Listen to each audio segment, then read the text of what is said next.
Hello students, आप लोगों का फिर से एक बार स्वागत है मेरे इस यूट्यूब चैनल पे। तो आज हम लोग देखने वाले हैं मैकेनिज्म ऑफ पॉलीमराइजेशन।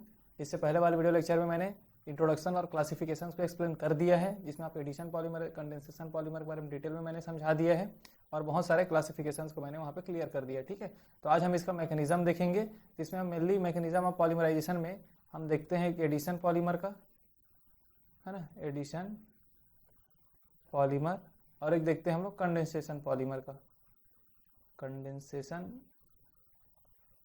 पॉलीमर। तो क्या होता है, एडिशन पॉलीमर बनने का जो प्रोसेस होता है वो कहलाता है आपका addition polymerisation.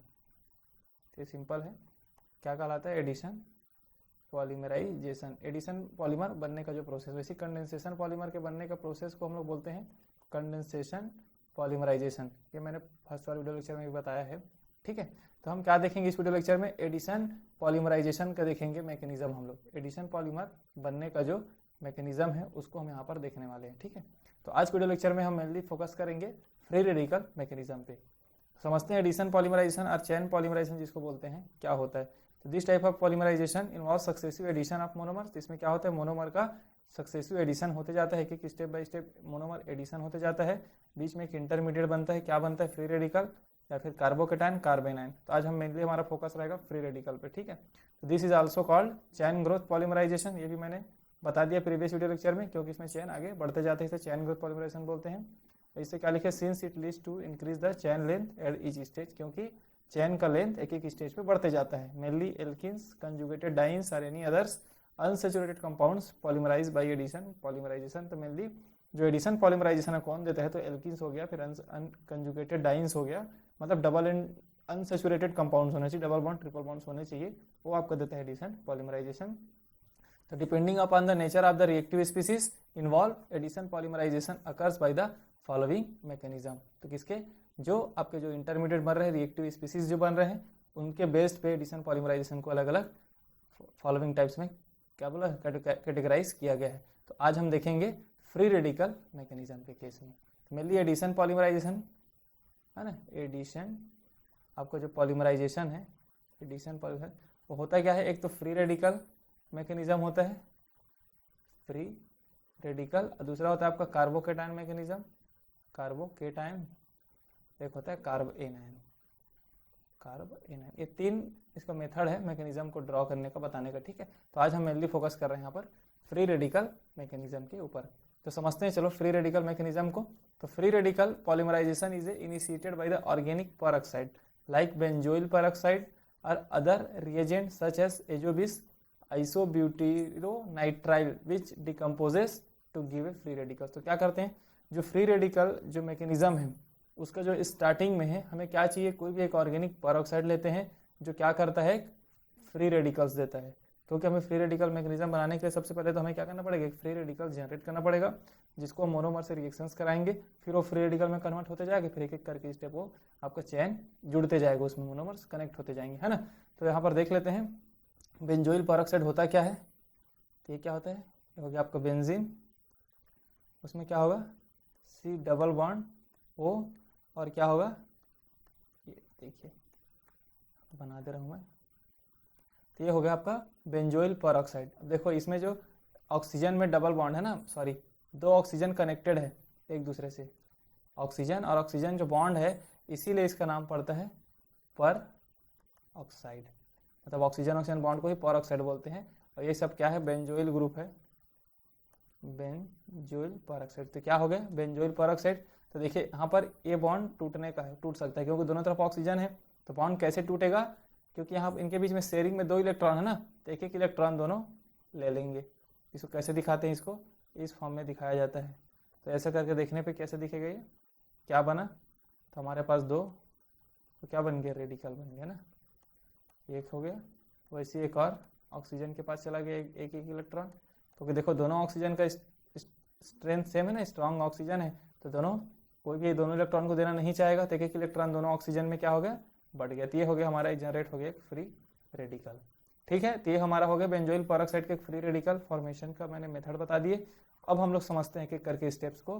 Following steps are involve in the mechanism. तो कौन कौन सी स्टेप के थ्रू हम बनाएंगे, तो आप सिंपल इसको बेंजोइल पेरोक्साइड को यहाँ पर मैं आर के फॉर्म में ले लेंगे, हम इसको आर के फॉर्म में लिखेंगे, ठीक है।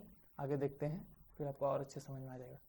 सबसे पहला आता है chain initiation step. Chain initiation step कहने का मतलब यह है कि हमें सबसे पहले क्या करना है, फ्री रेडिकल को इनिशिएट करना है, एक फ्री रेडिकल हमें बनाना है, फिर उसको मोनोमर से कनेक्टेड कराना है। तो ऑर्गेनिक पेरोक्साइड, इस ऊपर में मैंने देखा, undergo homolytic fission to form a free radical. Homolytic मतलब इसे मान लो ये ए और बी के बीच बॉन्ड का शेयरिंग से एक बॉन्ड बना है, मतलब इलेक्ट्रॉन के शेयरिंग से एक बॉन्ड बना है। तो होमोलाइटिक फिजन मतलब ये दोनों इलेक्ट्रॉन एक एक इलेक्ट्रॉन दोनों क्या होगा, बांट लेंगे अपना। तो बी में एक इलेक्ट्रॉन और ए में एक इलेक्ट्रॉन, इसको बोलते हैं होमोलाइटिक फिजन। अगर हेट्रोलाइटिक होता तो क्या होता है, हेट्रोलाइटिक में यहीं पर बी में दोनों इलेक्ट्रॉन चला जाएगा, ए सिंगल खाली हो जाएगा, या फिर ए में दोनों इलेक्ट्रॉन चला जाएगा, बी सिंगल। तो इस टाइप के जो फिजन होगा जिसमें इलेक्ट्रॉन एक तरफा दोनों इलेक्ट्रॉन एक ही के पास चला जाता है, तो उसको बोलते हैं हेट्रोलाइटिक। लेकिन ऊपर वाले में क्या है, एक एक इलेक्ट्रॉन दोनों में चला गया, अपना अपना जो शेयरिंग के इलेक्ट्रॉन किए थे, एक एक इलेक्ट्रॉन बांट लिए, तो इसको बोलते हैं होमोलाइटिक फिजन। तो सबसे पहले ऑर्गेनिक पेरोक्साइड, इसको मैं नॉर्मल आर के फॉर्म में लेते हैं। ऊपर में हम लोगों ने बेंजीन पेरोक्साइड का देख लिया है, इसको मात्र मैकेनिज्म ड्रॉ करने के लिए आर के फॉर्म में लिए, ठीक है। तो यहाँ पर क्या हुआ, सबसे पहले ये होमोलाइटिक फिजन होगा, मतलब एक एक इलेक्ट्रॉन दोनों के पास है ना, शेयरिंग का जो इलेक्ट्रॉन है। तो कहाँ गया, ये हो गया आपका ओ, ये हो गया आपका डॉट। वैसे एक और बना, ये हो गया डॉट। तो इसको हम क्या लिख सकते हैं, दोनों को अगर लिख दें तो 2 लिख देते हैं और लिख देंगे आर, है ना। तो फिर दो अलग अलग 2 लिख दे। उसके बाद एक स्टेप और होगा आगे, इसमें क्या होगा, देखिए यहाँ पर अच्छे से इसको बनाते हैं। जैसे आर है ना, ये आपका ये है, ये बना हुआ है। तो अब देखो ये वाला यहाँ पर भी आर और कार्बन के बीच भी एक एक बॉन्ड का शेयरिंग हुआ है। तो क्या करेगा, ये अपना इलेक्ट्रॉन ले लेगा, ये कार्बन भी अपना एक एक इलेक्ट्रॉन वापस ले लेंगे। तो क्या बना, आर पे एक फ्री रेडिकल और यहाँ पर ऑक्सीजन पे तो फ्री रेडिकल पहले से है, ये वाला ऑक्सीजन है ना, और यहाँ पर एक फ्री रेडिकल आ गया कार्बन पे। तो ऑक्सीजन और कार्बन पे जो फ्री रेडिकल आकर के क्या बना लिया, ये एक बॉन्ड बना लिया, एक एक फ्री इलेक्ट्रॉन जो फ्री रेडिकल्स के फॉर्म में थे बॉन्ड बना लिया। तो क्या बन गया, ये बन गया आपका CO2। तो क्या लिखेंगे, रिएक्शंस पहले इसको लिखेंगे, फिर इस वाले रिएक्शंस को, फिर आगे इसके क्या बने, इसके आगे बने आर रेडिकल और CO2। तो ये हमारा जो है, ये हमारा है आर रेडिकल जो बना है, यही हमारा क्या है, फ्री रेडिकल है, जो आगे करके अभी रिएक्शंस में आगे क्या चेन प्रोपगेशन स्टेप में इसको हम यूज़ करने वाले हैं, ठीक। तो ऑर्गेनिक पेरोक्साइड के थ्रू, ये ऑर्गेनिक पेरोक्साइड था, मैं बता दिया पेरोक्साइड क्यों है, क्योंकि ऑक्सीजन ऑक्सीजन का बॉन्ड है यहाँ पर। पेरोक्साइड के थ्रू होमोलाइटिक फ्यूजन होता है, तो फिर क्या बना, फ्री रेडिकल। कौन सा फ्री रेडिकल बना आपका, आर फ्री रेडिकल बना, आर के साथ एक इलेक्ट्रॉन, ठीक। अब हम चेन प्रोपगेशन स्टेप में चलते हैं। तो देखिए यहाँ पर हमारे साथ क्या बना है, यहाँ पे क्या लिखा है, free radical form adds to a monomer molecules to form a new free radical. जो हमारे फ्री रेडिकल जो हमें फॉर्म्ड हुआ है आर रेडिकल, उसका क्या करना है हमारे, फिर से उसको हमें ये हमारा होगा CH2, ठीक। अब ये क्या होगा, फ्री रेडिकल जो फॉर्म है वो मोनोमर से क्या होगा, कनेक्ट होगा, पूरा ऐड होगा। तो फिर हमें क्या बनेगा, न्यू फ्री रेडिकल। देखो यहाँ पर जो पाई बॉन्ड है, या 2 इलेक्ट्रॉन के शेयरिंग से बना है ये बॉन्ड, तो एक इलेक्ट्रॉन फिर इसके पास और एक इलेक्ट्रॉन इसके पास जाएगा। तो क्या बन जाएगा, ये यहाँ पर देख लेते हैं, एक रेडिकल तो है, उसके बाद है आपका CH, ये आपका X और CH2, तो एक रेडिकल। तो देखिए ये वाला रेडिकल और ये रेडिकल आपस में कंबाइन होकर के क्या बना लेंगे, एक बॉन्ड बना लेंगे। तो R के साथ क्या बन गया, CH, और यहाँ पर आ गया CH2। ये आपका हो गया न्यू फ्री रेडिकल, ठीक है। ऊपर में क्या लिखा था, एक न्यू फ्री रेडिकल बना लेते हैं। तो देखिए यहाँ पर एक नया फ्री रेडिकल बन गया। अब अगला जो चेन प्रोपगेशन स्टेप में ही क्या होता है, addition of monomer molecules to growing free radical chain goes on till a long chain is form. तो क्या होगा, जो न्यू फ्री रेडिकल बना है ये फिर अगले मोनोमर से कनेक्ट होता जाएगा, वैसे करके बहुत लंबा एक चेन बना लेता है। तो हम यहाँ पर सिंपल एक और ऐड करेंगे। तो ये हमारा बन गया CH हो गया, ये हो गया आपका CH2 डॉट, CH हो गया और CH2 डॉट हो गया। अब हम इसमें क्या किए, एक और इसमें हम लोग जोड़ देंगे अपना मोनोमर यूनिट, ये हो गया CH2। फिर देखिए तो ये वाला बॉन्ड ऐसे दिखाएंगे, तो ये वाला बॉन्ड यहाँ कनेक्ट हो रहा है, बता देते हैं। और ये वाला बॉन्ड यहाँ पे जा रहा है ना, मतलब इलेक्ट्रॉन होमोलाइटिक फिजन हो रहा है, तो ये क्या हो गया आपका CH है, यहाँ पर क्या जुड़ गया आपका CH2 जुड़ गया, और आगे करके क्या जुड़ गया CH, और ये हो गया आपका CH2 रेडिकल। तो ऐसे ही करके आगे ये अपना कनेक्ट होते जाएगा, इसमें कोई प्रॉब्लम नहीं है ना। कनेक्ट आगे इसको कैसे दिखा देंगे, अब देखो यहाँ पर अगर और हम कनेक्ट करें इसी में, अगर इसी में लिख देते हैं एक CH ले लेते हैं और CH2, तो इसमें और कनेक्ट करेंगे तो क्या होगा, ये वाला रेडिकल इस CH के साथ कनेक्ट होगा, तो ओवरऑल क्या बन जाएगा RCH, ये आपका CH2, फिर CH हो गया आपका, ये आपका CH2, CH2 रेडिकल। ठीक है, तो आप देख रहे हो क्या हो रहा है आपका, ये यूनिट रिपीट होते जा रहे हैं ना। कौन सी यूनिट रिपीट होते जा रहे हैं, तो आपका CH और CH2 के बीच N है ना, तो ये वाला लिख सकते हैं हम, आगे रिपीट होते जा रहे हैं। तो क्या करते हैं, इसको 1 मिनट, इसको हम मिटा देते हैं, तो ये लंबा हो जा रहा है। फिर समझने के लिए मैंने बता दिया, यहाँ पर सिंपल वे में लिखते हैं इसको। तो देखिए ये वाला यूनिट आपका रिपीट होते जा रहा है, कौन सा CH और CH2 आगे रिपीट होते जा रहा है, तो इसको हम क्या लगा दिए N, मतलब N नंबर्स करके ऐसे ही अलग अलग यूनिट्स बनते जा रहे हैं N नंबर्स तक। तो हम यहाँ पर भी क्या लगा देंगे, N लगा देंगे मोनोमर यूनिट को, है ना। तो मोनोमर यूनिट अगर N है तो आगे करके वो जुड़ते जाएगा वो। क्लियर यहाँ तक। तो इसको सिंपल वे में अगर लिखेंगे तो कैसे लिखेंगे, N लगा देंगे यहाँ पर, N हो गया। फिर ये आपका मोनोमर यूनिट है CH2 CH, इसमें भी लगा देंगे N, इसमें भी क्या हो गया कि N नंबर हो गए, ये भी N नंबर्स हो गए। सॉरी, इसमें N नंबर नहीं लगाएंगे, है ना, इसमें N नंबर नहीं लगाएंगे क्योंकि यहाँ पर से ये बना हुआ है, ये एक ही बना है ना, RCH2 CH और CH2 डॉट एक ही बना है, तो इसमें N नहीं लगाना है आपको, इस वाले में N नंबर लगाना है क्योंकि हमारा ये मोनोमर यूनिट है, रिपीटिंग यूनिट है। इसमें क्या किया है, देखो सबसे पहले मैं चेन प्रोपोगेशन का स्टेप बताता हूँ। यहाँ पर फ्री रेडिकल हम लोगों ने लाया, चेन इनिशिएशन स्टेप से एक मोनोमर को लिए तो एक बनाइए, तो ओनली 1 ही बनेगा ना, ये बना, इसको हम लोग ले आए, न्यू फ्री रेडिकल जो बना है हमारा। फिर इसमें N नंबर ऑफ मोनोमर्स हम लोग डाल दिए, N नंबर ऑफ मोनोमर्स, तब जाके हमारा बना ये वाला। तो इसको हम पॉलीमर के फॉर्म में N के फॉर्म में लिख देते हैं। ठीक, तो यहाँ तक हो गया आपका चेन प्रोपोगेशन स्टेप। अब हम देखते हैं चेन टर्मिनेशन स्टेप। अब वो क्या हो रहा है, जो चेन प्रोपोगेशन स्टेप है इसमें क्या हो रहा है, N नंबर्स आप ऐसे करके पॉलीमर्स आपका बनते जा रहे हैं। ठीक है, तो आपको सिंपल इतना ही दिखा देना है, क्लियर है इतने में। ठीक, अगला है आपका चेन टर्मिनेशन। अब जो फ्री रेडिकल्स से जो आपका जो चेन प्रोपोगेशन स्टेप में जो पॉलीमर्स आपको बनते जा रहे हैं फ्री रेडिकल्स के फॉर्म में, अगर हम इसको कहीं ना कहीं पे हमें टर्मिनेट करना पड़ेगा, रोकना पड़ेगा। अगर नहीं रोकेंगे तो ये बहुत सारा मोनोमर्स को क्या करते जाएगा, कनेक्ट करते हुए चला जाएगा। तो हमें जैसा अपने डिमांड्स के हिसाब से, है ना, जो एप्लीकेशन हमें जो यूज़ करना है उसके हिसाब से हम क्या करते हैं, उसको एक स्टेप के बाद उसको हम लोग उसको टर्मिनेट करते हैं, उस फ्री रेडिकल्स को। जब फ्री रेडिकल्स को टर्मिनेट कर देंगे, मतलब फ्री रेडिकल्स को खत्म कर देंगे, तब हमारा क्या हो जाता है, फिर वो चेन आपका पॉलीमर सिंथेसिस हो जाता है और उस पॉइंट पर रुक जाता है।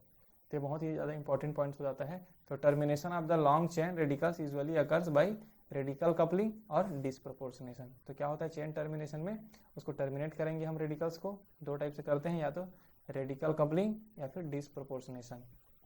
ठीक है, सबसे पहले हम देख लेते हैं हम क्या बनाए हैं अभी जो ऊपर में, उसको हम ले लेते हैं ना। तो क्या बना था, CH बना था, और यहाँ पे बना था CH2, यहाँ पर है CH, और आपका बना है CH है, और इसमें रेडिकल है, ये आपका N नंबर को दिखा रहा है ना, N नंबर ऑफ। सबसे पहला क्या है, रेडिकल कपलिंग वाला स्टेप देख रहे हैं हम लोग। तो ऐसी एक और ले लेते हैं जो बना हुआ है, इन दोनों से क्या होगा, HX, और आपका है CH2 CHX, ये हो गया R, तो ये हो गया आपका N, है ना। तो देखिए ये दोनों रेडिकल, ये रेडिकल और ये रेडिकल आपस में कपल्ड हो जाएंगे, तो क्या बन जाएगा, ये CH हो गया, CH2 हो गया, और आगे भी ये CH2 CHX हो गया, CH2 CHX और R। तो ये आपका है N, ये आपका है N।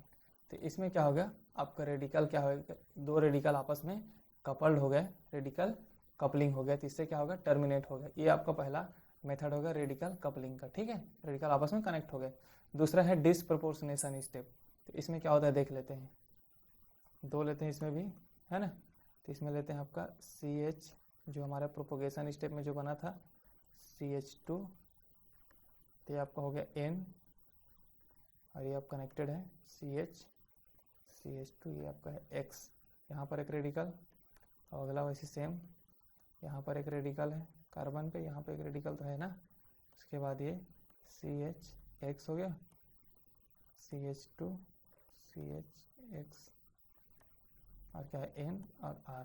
देखो डिसप्रपोर्शनेशन, अगला मेथड क्या देख रहे हैं हम लोग, डिसप्रपोर्शनेशन, ठीक है। तो डिसप्रपोर्शनेशन में होता क्या है, एक में अगर ऑक्सीडेशन होगा तो दूसरे में क्या होना चाहिए, रिडक्शन होना चाहिए। इसको बोलते हैं डिसप्रपोर्शनेशन स्टेप। एक मॉलिक्यूल्स पे अगर ऑक्सीडेशन हो रहा है, दूसरे मॉलिक्यूल्स पे रिडक्शन होना चाहिए एक दूसरे पे कनेक्ट होने पे, ठीक है। तो इसको बोलते हैं डिसप्रपोर्शनेशन। तो देखो ऑक्सीडेशन मतलब H मॉलिक्यूल्स का, मतलब H का बाहर जाना, हाइड्रोजन का बाहर जाना। तो हम क्या करेंगे यहाँ पर, इस आपको H को आप लिख लो इस फॉर्म में, H है इधर, ठीक है। तो यहाँ पे क्या होगा, देखो यहाँ पर H और कार्बन के बीच में बॉन्ड का शेयरिंग हुआ है, कार्बन और हाइड्रोजन बॉन्ड का शेयरिंग हुआ है, तो इसको भी आप फ्री रेडिकल के फॉर्म में तोड़ दो, ठीक। क्या कर रहे हैं हम लोग, कार्बन और हाइड्रोजन के बीच के जो बॉन्ड है उसको फ्री रेडिकल के फॉर्म में तोड़ दिए, तो क्या बचा यहाँ पर लिखते हैं, ठीक है। तो क्या बचा, तो देखिए यहाँ पर जो है स्टार्टिंग वाला पोर्शन तो सेम ही रहेगा, तो उसको नहीं लिखेंगे। ये हो गया आपका N वाला पोर्शन इधर का है जितना भी, ठीक है। ये वाला पोर्शन को मैंने R के फॉर्म में दिखा दिया। तो यहाँ पर क्या बचा, C के साथ रेडिकल बचा और CH2 बचा और X। यहाँ पर एक CH2 पे भी एक रेडिकल है, तो दोनों रेडिकल C और CH2 पे रेडिकल दोनों कंबाइन होकर के क्या बना लिए, डबल बॉन्ड बना लिए। ये हो गया पहला स्टेप। तो यहाँ पर क्या बना उसको हम लोग लिखते हैं, सबसे पहला में क्या बना, CHX हो गया, और क्या बना है CH2, ये हो गया आपका N। आपका C पे जो बॉन्ड C पे था वो डबल बॉन्ड बना लिया किसके साथ, CH2 के साथ, ये हो गया आपका X। समझ में आया यहाँ पे, जो यहाँ पर CH2 में जो एक क्या बना है, एक रेडिकल है, और CH का जो बॉन्ड है वो हाइड्रोजन पे एक रेडिकल जा रहा है, हाइड्रोजन पे एक रेडिकल जा रहा है, एक रेडिकल कार्बन पे आ रहा है, तो कार्बन और यहाँ पे लिखते हैं कार्बन का एक रेडिकल और आपका CH2 में जो एक रेडिकल है, दोनों आपस में कंबाइन होकर के क्या बना लिए, डबल बॉन्ड बना लिए। तो ये सिंपल इतना कॉन्सेप्ट था। ये वाला एक ये मिल गया, और दूसरा क्या मिलेगा, देखो इस वाले सेकेंड वाले को देखो, है ना, सेकेंड वाले जो CH2 में एक रेडिकल है, यहाँ पर ये रेडिकल और आपका हाइड्रोजन का रेडिकल आपस में कंबाइन होकर के यहाँ पे क्या बना लेगा, CH3 बना लेगा। तो इसको लिखते हैं CH3 CHX हो गया, और क्या बना CH2 CHX हो गया, ये N नंबर ऑफ जो मोनोमर्स है, जो पॉलीमर्स है, ठीक है। तो ये क्या हो गया, समझ में आ गया आपको। एक स्टेप में क्या हुआ, हाइड्रोजन रेडिकल्स के बाहर निकला, डबल बॉन्ड बन गया, मतलब जिसमें ऑक्सीडेशन हुआ, और एक में हाइड्रोजन जाके जुड़ गया जिसमें रिडक्शन हुआ। इसी को बोलते हैं जहाँ पर ऑक्सीडेशन और रिडक्शन सेम ही स्टेप में हो रहा है, मतलब सेम मॉलिक्यूल्स में, अलग अलग दो मॉलिक्यूल्स में हो रहा है, उसको हम लोग बोलते हैं डिसप्रोपोर्शनेशन। तो ये हो गया आपको टर्मिनेट करने का, रेडिकल कपलिंग और डिसप्रोपोर्शनेशन के थ्रू कैसे टर्मिनेशन का स्टेप होता है, ये कंप्लीट मैंने बता दिया, ठीक है। अब हम देखते हैं जो विनाइलिक ग्रुप है, जैसे हम लोग देखें ना CH मतलब CH2 और CH में एक G लगा है, G, तो G की जगह हम G क्या है, कोई ग्रुप है जिसकी जगह H CH3 हो सकता है, एक बेंजीन का रिंग हो सकता है, क्लोरीन हो सकता है, साइनाइड हो सकता है, और कंजुगेटेड डाइंस हो सकता है। मतलब इसके जगह क्या हो सकता है, G की जगह हम लिख सकते हैं CH2 CH के बाद फिर CH2, मतलब alternate double bond plus bond हो सकता है, और generally polymerize by the free radical polymerization. तो जनरली जहाँ पर डबल बॉन्ड होगा वहाँ पर क्या होगा, फ्री रेडिकल पॉलीमराइजेशन होगा। तो ये वाले स्टेप को आप याद रखेंगे। मैंने यहाँ पर एक एक करके मैकेनिज्म को ड्रॉ भी कर दिया है, क्योंकि फ्री रेडिकल के लिए क्या चाहिए, पाई बॉन्ड चाहिए, क्योंकि एक एक बॉन्ड शेयरिंग होना चाहिए। तो ठीक है, तो मैंने यहाँ पे डिटेल में समझा दिया आपको फ्री रेडिकल। सबसे पहला तो मैं बताया कि रेडिकल कैसे जनरेट होता है। रेडिकल चेन इनिशिएशन स्टेप में जाया, वहाँ से एक रेडिकल बना, फिर चेन प्रोपगेशन में वो रेडिकल जो बना था वो एक मोनोमर के साथ कनेक्ट हुआ, तो क्या बना, एक न्यू फ्री रेडिकल बना। बस आप याद रखेंगे यहाँ पर N नहीं है ना, मैंने यहाँ पे क्लियर कर दिया है। तो उसके बाद जो एक नया फ्री रेडिकल जो बना है, new free radical, new free radical जो बना है वो n नंबर ऑफ मोनोमर से, n नंबर ऑफ मोनोमर से कनेक्ट होते गया तो एक पॉलीमर बन गया n नंबर पे, यहाँ पर n है ये, ठीक, n नंबर ऑफ मोनोमर्स, और फिर चेन टर्मिनेशन स्टेप मैंने बता दिया, 2 टाइप से रेडिकल कपलिंग ये हो गया। उम्मीद करता हूँ वीडियो आपको समझ में आया होगा, और वीडियो आपको अच्छा लगा होगा तो चैनल को लाइक सब्सक्राइब जरूर करें। अगर कुछ भी डाउट्स हो तो आप कमेंट बॉक्स में कमेंट कर सकते हैं। मिलते हैं नेक्स्ट वीडियो लेक्चर में, तब तक के लिए थैंक यू।